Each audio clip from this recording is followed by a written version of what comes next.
Olá, humanos, tudo bem? Voltamos para a parte botânica, né? Está numa sequência aí louca de botânica. A gente já viu os ciclos reprodutivos, a gente viu a briófita, viu a pteridófita, a gente está chegando agora nas gimnospermas. Então, pela primeira vez na escala evolutiva, não dependem mais da água para a reprodução. Eles agora estão substituindo esse nadar dos anterozoides por uma estrutura mais sofisticada.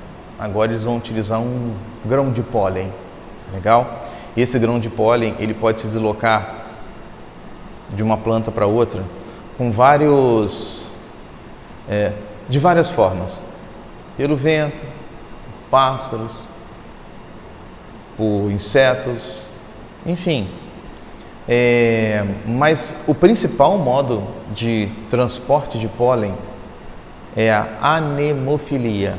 Eles vão utilizar o vento, porque o vento é um fator físico, ele não depende de outros seres vivos, né?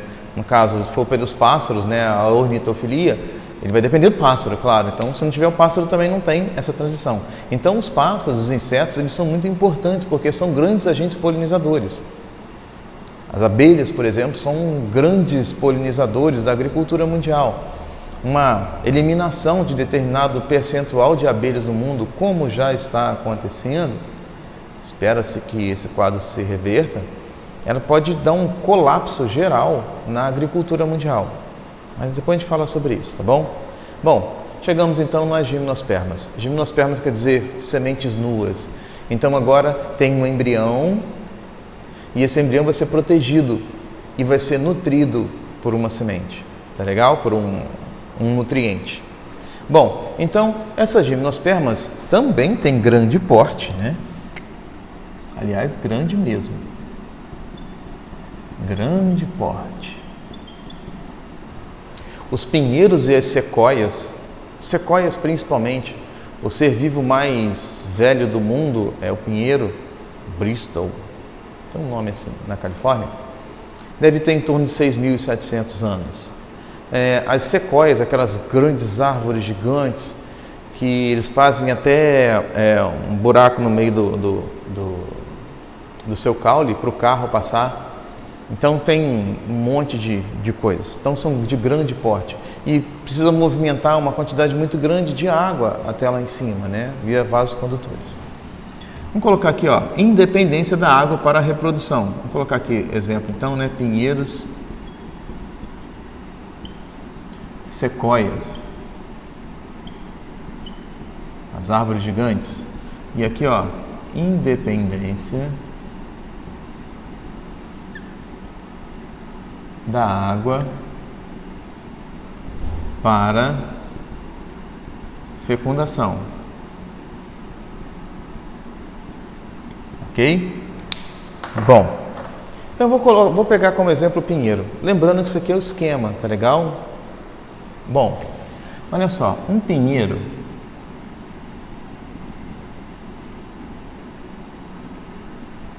ele pode ter a flor masculina, pode ter a flor feminina. Os dois no mesmo pé? Não. Então os pinheiros são monóicos ou são dioicos? Os pinheiros são dioicos. Tem um pinheiro do sexo masculino e um pinheiro do sexo feminino. Tá legal? Então vamos colocar aqui, ó. Um cone masculino, daí vem o nome floresta de coníferas, né? A gente já viu isso. E um cone feminino. Legal? Bom, esse cone masculino, ele libera uma substância chamada pólen. Pólen não é gameta. Pólen é uma estrutura que abriga as células que serão chamadas depois de gametas. Ok? Bom, como acontece no reino animal, o óvulo é sempre maior que o espermatozoide, porque o óvulo tem vitelo, no nosso caso, e o espermatozoide não tem. Então o espermatozoide é sempre micro e o óvulo é sempre macro. Então a parte masculina é sempre micro, a parte feminina é sempre macro. Então você pode encontrar isso daqui também. Esses pólens têm estruturas dentro chamadas de micrósporos.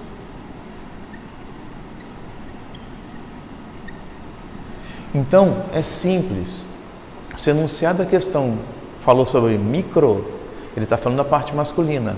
Se falou de macro, macrosporanjo, ele está falando da parte feminina. Legal? Bom, esse pólen vai sofrer, vou colocar de outra cor, vai sofrer meiose. Legal? Que vai dar origem a gametas.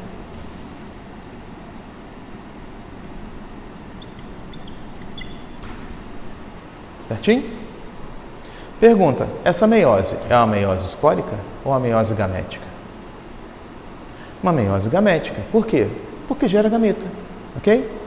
Tranquilo. Bom, esse pólen, ele vai sair daqui e vai chegar até o cone feminino, pela polinização. Então, vamos colocar aqui, ó. Polinização. Beleza? Essa polinização, utilizando o vento, é a anemofilia. Bom, gente, o que acontece é o seguinte. Essa meiose, ela na verdade não vai acontecer dentro do pólen. Não acontece dentro do pólen. Ele vai acontecer depois que o pólen chega na parte feminina e forma uma estrutura específica para levar aos seus futuros gametas. Então vamos ver como é que fica. Aqui eu coloquei que a meiose ela é gamética e eu vou explicar aqui aonde vai acontecer esse negócio, tá bom? Então vamos lá. Admita que o pólen tenha chegado até aqui, ok? O pólen chegou até aqui e essa parte aqui corresponde ao cone feminino, legal? Bom, quando esse pólen chega aqui, o pólen, a partir de enzimas específicas, substâncias específicas, começa a formar aqui uma estrutura, um caminho para levar o futuro gameta até o gameta feminino. Essa estrutura formada aqui é o tubo polínico. Gente, as células que formam o tubo polínico, que formam o tubo, são células diploides, porque eles vêm do pólen. Legal? A meiose não aconteceu aqui dentro do pólen, vai acontecer aqui. Então, esse tubo polínico, ele vai promover a meiose. Agora sim vai acontecer a meiose. E vai dar origem às células germinativas, um núcleo reprodutivo e um núcleo vegetativo. Tá legal? Então, vou colocar aqui, ó. Núcleo reprodutivo, núcleo vegetativo. Esse tubo polínico é a estrutura responsável pela formação dos gametas. Então, o tubo polínico corresponde ao gametanjo, ou fase gametofítica. Tá legal? Fechado? Isso aqui é o gametanjo. Gametanjo. Então, se a pergunta for quantos cromossomos tem as células que formam o tubo polínico? Resposta, 2 N's. Beleza? Bom, agora, o núcleo reprodutivo chega aqui e o núcleo vegetativo também chega aqui, porque eles se deslocam pelo tubo polínico. Chegam até a estrutura onde tem o gameta feminino, a oosfera, que é protegido pelo óvulo, que faz parte de uma estrutura chamada ovário. Beleza? Tranquilo? Bom, então aqui vai acontecer a fecundação. Vou colocar um asterisco aqui e um asterisco aqui. Essa fecundação vai dar origem a quem? A um embrião. Esse embrião, ele é haploide ou ele é diploide? Ele é diploide. Ok? Tranquilo até aqui? Bom, o que acontece é o seguinte.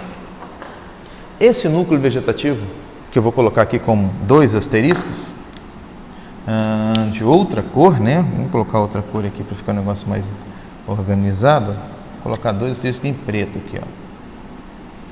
2 asteriscos. Ele vai começar a se multiplicar, vai começar a armazenar bastante amido e ele vai dar origem ao endosperma.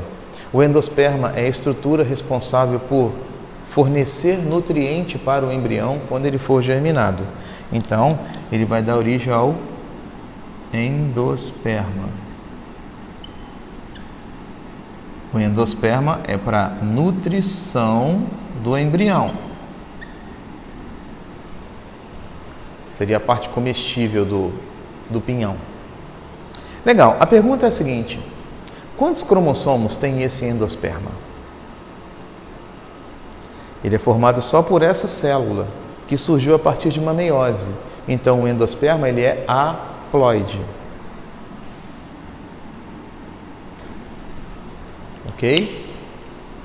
Daqui, então, desse embrião, começa a surgir uma série de casca, aquela estrutura toda que protege o embrião, que você vai chamar de pinhão, que não tem proteção nenhuma, de tempos em tempos aquela pinha abre ou cai no chão e o pinhão cai. Bom, quando o pinhão cai, ele vai cair, o objetivo é germinar. Só que alguém tem que fazer isso, que são os agentes transportadores, dispersantes de sementes. Nós temos a cutia, temos o guaxinim, mas vamos colocar a cutia.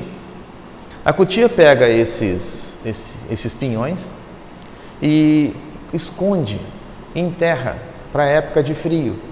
Na época de frio ela tem as suas reservas de sementes, no caso de nutriente. O que acontece é o seguinte, elas esquecem onde é que elas colocaram. Então, esses agentes dispersantes de sementes, eles são importantes porque eles vão enterrar essas sementes. Essa semente vai ficar naquele solo frio durante bastante tempo. E eles vão esquecer onde é que eles enterraram, então fica ali em estado de dormência. Quando aquela floresta de conífera está bem velha, já está com uma biomassa muito grande, com aquelas folhas e galhos absorvendo toda a luz, e lá embaixo está bem escuro, lá no solo está, onde você está andando está escuro, porque não tem luz, está tudo sendo absorvido lá em cima, aquele solo frio não tem crescimento de outros vegetais. Nesse caso, as queimadas são necessárias, as queimadas naturais. Vai chegar um período de seca muito grande, os galhos vão começar, pelo vento, a fazer atrito no outro, esse atrito vai gerar calor, está muito seco, ou mesmo uma descarga elétrica de um raio, e ele vai começar a pegar fogo, então tem um incêndio muito grande nessas florestas de coníferas. Naturais, não provocadas pelo homem. É vantagem? Sim, porque aquela biomassa toda pegando fogo aumenta a temperatura do solo. Aquela árvore vai cair e aquelas cinzas serão nutrientes. Logo depois vem as chuvas e o sol também. Então agora o sol ativa mais aquele calor daquele solo, mais a luz ativa aquelas sementes, e as sementes começam a germinar e a floresta se renova. Então isso acontece de centenas e centenas de anos para cada floresta. Mas é interessante ver o seguinte, que as queimadas elas são benéficas, de novo, naturais, tá legal? Não provocadas pelo homem. Então de tempos em tempos vai acontecer mesmo. Tá legal? Bom, tira o print aí, isso é o mais importante que você tem que saber. Então, pela primeira vez aparece um tubo polínico, que é a fase gametofítica, e essa aqui vai ser a fase esporofítica por causa dos micrósporos e dos macrósporos. Tá legal? O microsporângio e o macrosporângio. Tá ok? Tira um print aí, tudo direitinho. Ok? A gente se encontra daqui a pouco no outro vídeo, pro último ciclo, que é o ciclo das angiospermas. Tá bom? Beijão, humanos.